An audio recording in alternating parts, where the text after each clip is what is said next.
Good morning, everybody. How are you guys doing today? It's pretty good. I am the youth pastor. I'm Nick. I'm so glad I get to speak to you guys today. I'm tired. We're up here this morning, getting Live on the Lawn set up out there. I'm leading the youth band as we sing songs for you guys today. So my head is in like several different places, but I'm going to give you at least like 80% this morning. I promise. So I have been given this subject, and I'm trying not to take it personally, of talking about how I am not my worst moment. I guess Charlie decided he needed to get somebody with some really terrible moments to really speak to this issue. I guess that's me. I don't know why. I'm such a good person. So I want to start this with some embarrassing confessions. I cry a lot. Specifically in stories, I cry a lot at really good stories. And so I'm going to tell you what some of those stories are. And because, as many of you know, I signed a contract with Tolkien about 50 years ago to promise every time I preached I would use Lord of the Rings. So I'm going to mention it right off the top. That story always makes me cry. All right, I talked about it. I'm not going to talk about it anymore. Another one that always gets me is Where the Red Fern Grows. I don't know if you guys have read this book. But it's about, I'm not even going to tell you because some of you might just burst into tears right now, but it's sad.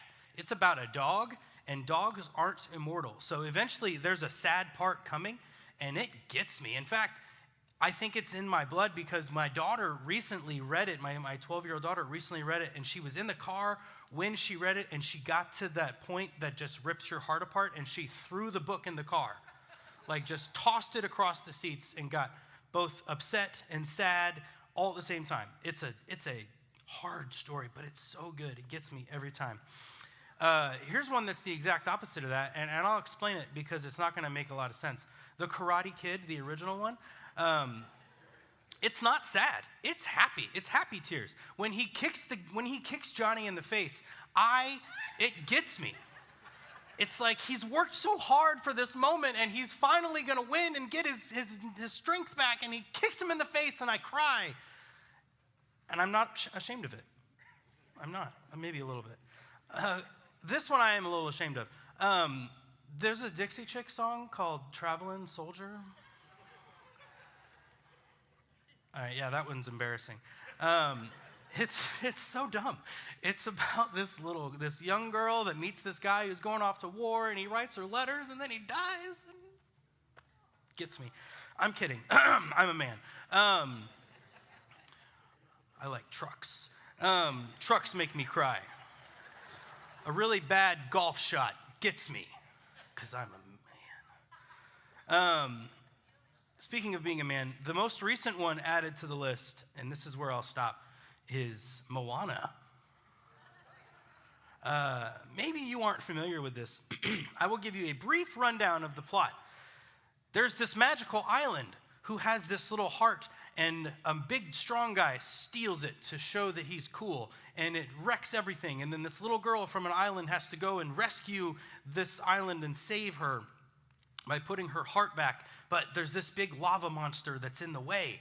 And in the end, we, as the audience, discover, along with Moana, that the island that had the heart stolen out is actually the big lava monster that's now turned into this angry beast. And she recognizes that she has to get this mean, crazy lava island to remember who she is.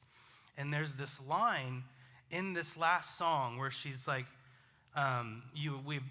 You've stolen the heart that's inside you, but this does not define you. And that's one of those moments in stories that prompted me to want to be an English teacher. I was an English teacher for a couple of years, and the thing I loved most about being an English teacher, and especially because I was in a Christian school, is I got to show people things like when Shakespeare accidentally showed us the gospel, or when Hemingway accidentally proved that we are all wired to require a savior. And it's in this moment I see this story, and it gets me every time, because that line when she says, this thing that you think has broken you does not define you, it's this beautiful illustration of the gospel. where God looks down at us and says to us, yeah, you're broken, you're messed up. This is all falling apart, but this does not define you. And so when we're talking today about I am not my worst moment, I can't help but think about that phrase over and over again. These worst moments, our sin, our struggles, our failures, they don't define us, despite the fact that we constantly let them. And not only do we let them define us, but we let them define others. And so today we're going to kind of unpack this idea that our true identity is not given to us by the created, but by the Creator. In John 3:17, John says, God did not send his Son into the world to condemn the world, but in order that the world might be saved through him. You see, God knows that we're broken and sinful, and he did not come down and say, look what you people have done. Now I got to fix all this. He comes down, he humbles himself, and he saves us, rather than condemning us, which is what we deserved. And you see, we are prone to mark people by their failures. We're prone to mark people by their mistakes, by their worst moments. So here's what I'm going to do, in case you don't believe me. I'm going to list out some names. And if you recognize this name, it won't be because they did good things. It won't be because they were just a regular person. You're going to recognize these people by the terrible moments in their lives. You're going to recognize them by their worst moments. So let's just get an easy one right off the bat. Charles Manson. John Wilkes Booth. Benedict Arnold. Bonnie and Clyde. Lee Harvey Oswald. Jimmy Swaggarts.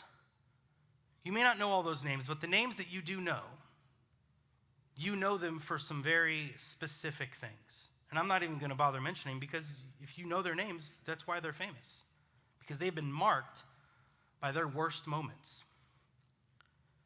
We look at these people, what they've done, and we say, or maybe we think to ourselves, they're evil. They're the worst sort of people. I'm not perfect, but at least I'm not like them. Here's the problem with that philosophy, though. That's just not how God sees them, even them. It's not how he sees us. It's not even how he sees them. He sees them for who they truly are. Genesis 1:26, let us make man in our image after our likeness. Each and every one of us, from the most deplorable to me, obviously, I'm so good. Please know that I'm kidding, my Lord. All of us, God has created us and sees each and every one of us his own image reflected back. We are made to look like him. In 1 Samuel 16:7, he says, for the Lord sees not as man sees. Man looks on the outward appearance, but the Lord looks on the heart. He knows us far better than we know ourselves. And that's why when God called Moses in Exodus 3 to save the Israelites, Moses' response is probably very similar to how we would respond. He says, God, who am I that I should go to Pharaoh and bring the children of Israel out of Egypt? Moses is saying, I'm nobody. I'm a shepherd who works for my father-in-law. That's my greatest achievement in life. I left behind fame and power and all these things, and I came out here, and now I'm nobody. Why would you send me back?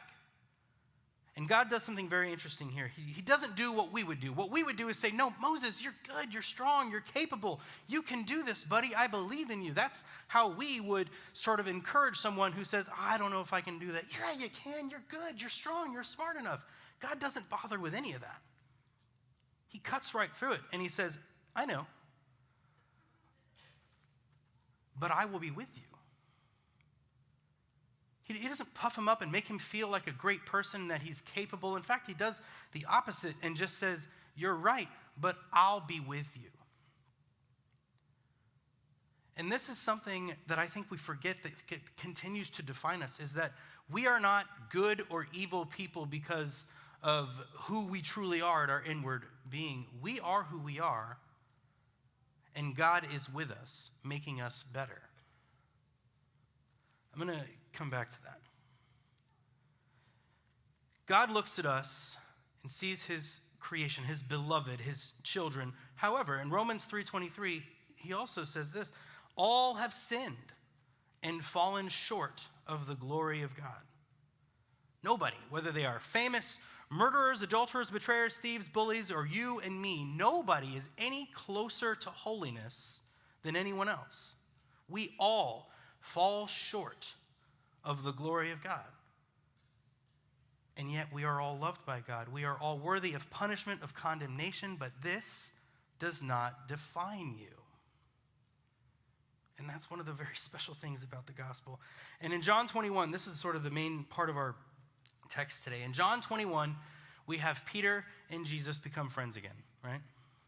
Peter and the boys are out at night fishing, right? They're out in a boat, they're fishing all night, and it's just not going so well. And I don't know if any of you can relate to this problem, but it's awful. I love to go fishing. I also hate to go fishing. It's this strange brokenness within me that I am so desperate to do it, and then 2 hours in, I'm so angry that I want to go out and preach to the world that there are actually no fish in the ocean. They don't exist. It's propaganda. I have many times been on the shore, fishing on the shore. The shore fishing in Florida is my least favorite because when it happens, and I want to scream and cry, and I'm so excited. And when it doesn't, I want to scream and I want to cry, and I'm so angry.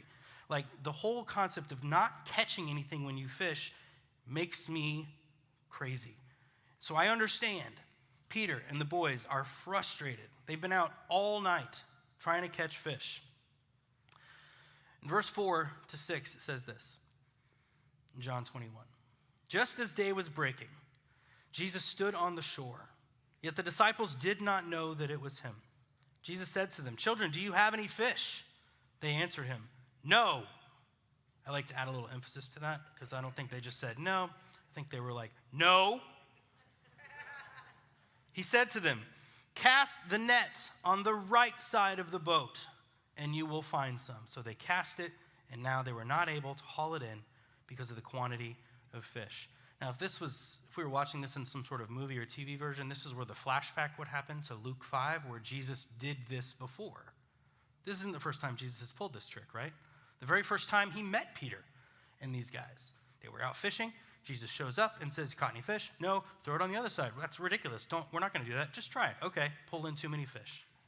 So in this moment, they had not yet recognized Jesus, but when he does this, Peter and John, it clicks. And they're like, "Wait, that's him." John does the sensible thing, which is help haul the fish in and start rowing the boat back. Peter hurls himself into the sea and starts swimming towards Jesus. He's got about 100 yards to get to Jesus. This is, of course, vintage Peter, just sort of acting without thinking. And as I'm reading it, I think of one or a number of things. One, maybe Peter just didn't want to help bring the fish in, so he just sort of jumps in. He's like, "You guys got it, and I'll go meet Jesus." And then I think, like, while he's swimming this 100 yards, what is going through his head? You know, really, Peter and Jesus hadn't really had a chance to talk since the incident. And I wonder if while Peter is swimming in this sea, if he's thinking to himself, "Wait, what is Jesus going to say to me? Is he going to be mad at me? Is he going to yell at me?" Because he could. He has every right to. Why did I jump into the water? I should have waited. It's too late now. He's in it.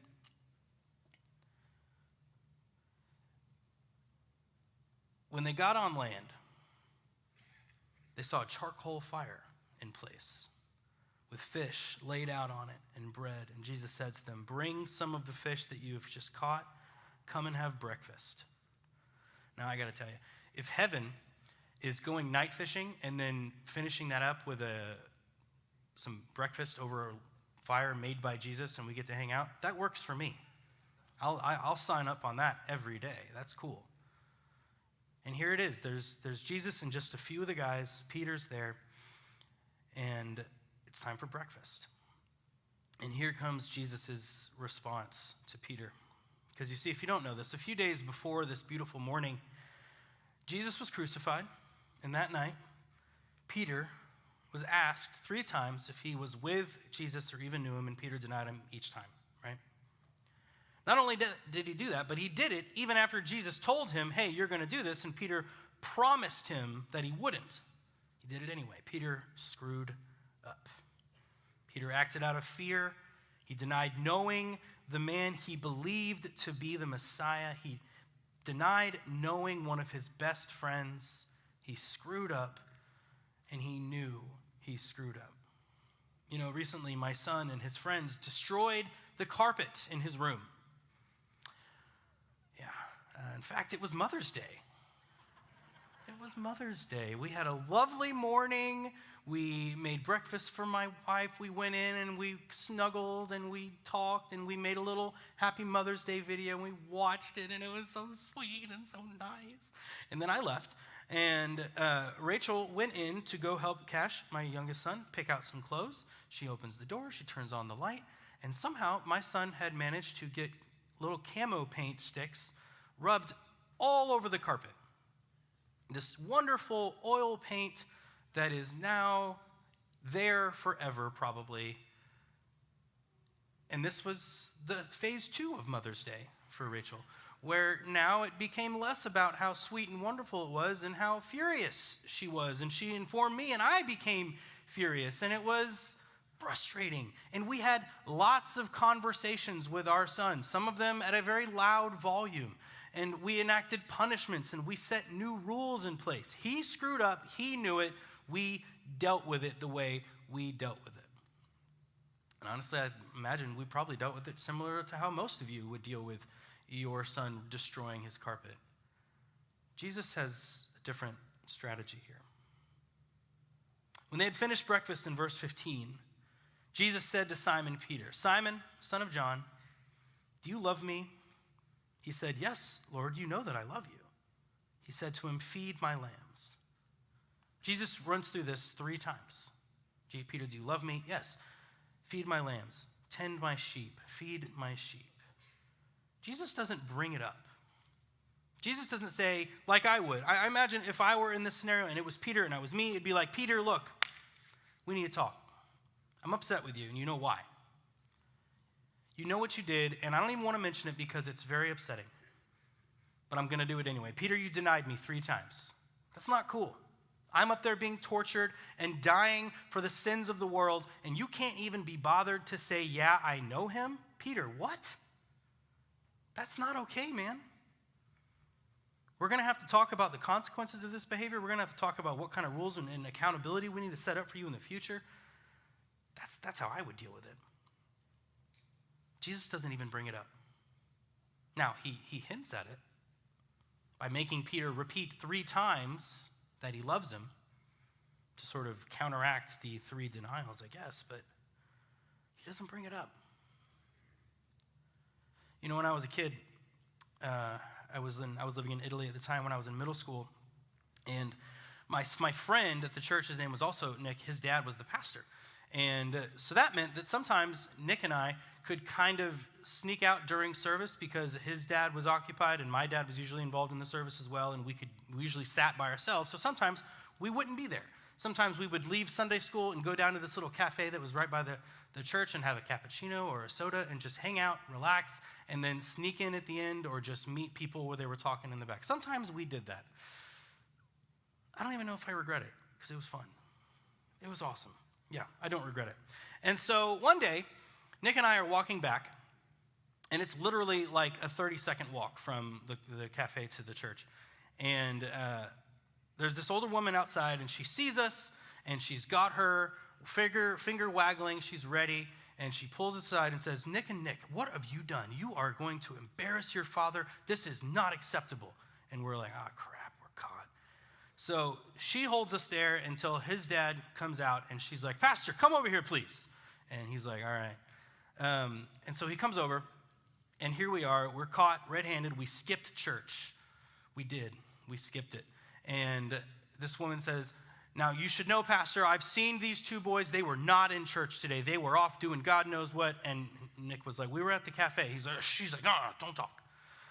And you really need to make sure that you are keeping an eye on these boys. They should not be permitted to miss church, especially with you as the pastor, sir. That is not okay. And we're both sitting there sort of quaking, wondering what sort of fresh hell is going to be unleashed on us for this terrible transgression. And pastor looks at the woman and he says, thank you for telling me about this. I'll take it from here. And she says, okay. She leaves, and it just so happened that day I was going over to his house after church, and so we get in the car, and we're driving, and it's very quiet. You all know this quiet. The quiet before the storm, waiting for us to be yelled at, waiting for the punishment to come down. And even though I wasn't this guy's kid, I was in his church, and my parents had multiple times told him, if my son ever acts up, you can do whatever you want. So I knew this dude had full authority to do whatever he wanted to do. So we're sort of freaked out, scared. We're in the car. And after about 5 minutes, he looks in the rearview mirror, and he just looks at his son specifically. And he says, son, did you have a good time? And he said, yes. And he didn't look at me. And he let another 30 seconds go by, and he says, that's good. I'm glad. I love you, son. And that was it. It never got brought up. I don't even think he told my parents. He just let it go. And I don't know why, but we never did it again. I don't understand why we didn't. And we never even talked about it. We never even discussed, hey, should we go back? We just, for some reason, in that moment, knew that we were done doing that. And I love this story. I love the story of Peter and Jesus. I love the story of this pastor, a friend of mine, because he wouldn't let us, just like Jesus wouldn't let Peter, wouldn't let us be defined by a bad moment. Because he knew for some reason, I don't know if it was the Holy Spirit working through him, but he knew that we shouldn't have done that. He knew that we were aware that we were doing something dumb and it wasn't helpful, it was embarrassing, it was a wrong decision, just like Peter knew. Peter knew. He did not need to be told again what you did was wrong. He was aware. And I was aware. And when I was given that opportunity to not be defined by my worst moment, something clicked in me in that moment. And it's the same here with Peter, where Jesus is saying to Peter, I don't want to talk about it. I love you. Now go love people like this. When he says those things, feed my lambs, tend my sheep, he's telling Peter, take this that I'm doing for you and give it to others. Because you see, the religious way of things in those days was to define everybody by their worst moments. That's how we did things. That's how the church acted. You screwed up, we brought you in front of everybody, we pointed it out, we made you confess it, we marked you, we said, you've done this and you've got to atone for it. There are stories throughout literature of this. One of my favorites is the Scarlet Letter. This woman, she has a baby without a father. She's marked literally with a letter that says, you are an adulterer. She's marked for her sin. And it lasts her whole life. We are prone to do this. And Jesus, as he often does, flips that around and says, we're not going to do that anymore. We're not going to define people by their worst moments. One of my favorite stories about this is the woman caught in adultery, where they bring her out. They said, we caught her. She's done it. It's happening. What are you going to do? And Jesus just sort of shuts it down. And he says, first person who has no sin throws the rock. Everybody leaves. Jesus was tired of people being marked by their worst moments. And so he shuts it down. He ends the cycle and says, feed my lambs, tend my sheep. What if we are the only people in society that do not define people by their worst moments? What if we take this example from Jesus and we say, I'm going to try and do that too. I'm going to look at the people in this world who are broken, who are filled with worst moments, and I'm going to try and see them as God sees them. Man looks on the outward appearance, God looks on the heart. I'm going to look to find who they really are instead of allowing worst moments to define them. See, part of the problem with this is that's how we treat ourselves. We also define ourselves by our worst moments. You see, right now in this room, there are people who have cheated on their taxes, who've stolen, defrauded investors. There are people in this room with addictions, destructive habits that they can't seem or honestly maybe even don't want to shake. There are people in this room who have made life-altering choices that they can't take back. There are men and women in this room who have had affairs, who have willingly deceived those that they love most, who have betrayed the ones they thought they would be willing to die for. But this does not define you. You are not those moments. I am not my worst moment. And it is not because I'm actually really strong and I'm really smart and I'm really good. It is not because of any of that. It is because God is with me. We are not our worst moments because God will not let us be. He shut that cycle down a long time ago. There is a lie that you believe about yourself. Maybe you think you're too weak, you're not smart enough, you're not strong enough, you're not good looking enough, you're overweight. Whatever it is you think that is who you really are. Whatever it is you think actually defines you or you think people use to define you, God disagrees with you. God does not agree that you are, in fact, whatever it is you believe holds you back. He knows that you are made in his image. He knows that you are, in fact, his beloved, his children, his most precious creation. And he will not allow you to be defined by your worst moment. You guys, if we believe that Jesus is the Son of God, and you believe that he came to this earth and he died and was resurrected, and you believe that he was laid down his life for you, then you have to believe with that you are who God says you are, that you are beloved. You are precious. You are made in his image. You are beautiful. You are saved. You are made new. You are clean. You are righteous. You are not your worst moments. No matter how worse they are, no matter how far off the good spectrum you think they are, you are no more or less holy than anyone. The reason that you are made new, the reason that you are made clean and righteous is because God is with you. Do not define yourself by your worst moment. Do not define others by their worst moment. Feed his lambs. Tend his sheep. Take the love that God has given you and give it out to the world around you. No matter who you are, no matter who they are. This does not define you. Let me pray. God, I thank you for your grace, for your incredible mercy. God, that you would look at us broken as we are and love us.